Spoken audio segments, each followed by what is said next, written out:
એન્ટરપ્રેન્યોરને છે ને એના બચ્ચા કરતા છે ને એનો બિઝનેસ પ્યારો હોય. બહુ સાચી વાત છે.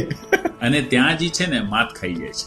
આપણે હ્યુમન બીંગ્સને ખાસ કરીને એન્ટરપ્રેન્યોર્સને એવું વેમ હોય એક વખત છે ને હું પ્રોફિટ કરી લઉં, ધંધો એક્સપાન્ડ કરી લઉં, બાકી હેલ્થ અને બચ્ચાઓનું અને હસબન્ડ વાઈફનું એ હું પછી જોઈ લઈશ. એ બહુ મોટી મિસ્ટેક છે. પ્રોગ્રેસ અલાયન્સ એક મેક શ્યોર કરે કે આ તમે 360 ડિગ્રી ગ્રોથ ઉપર ફોકસ કરો. સૌથી પહેલા વોટ ઇઝ 360 ડિગ્રી ગ્રોથ એટલે તમારી લાઈફના અમુક આસ્પેક્ટ હોય જેમાંથી બિઝનેસ એક જ આસ્પેક્ટ થયું.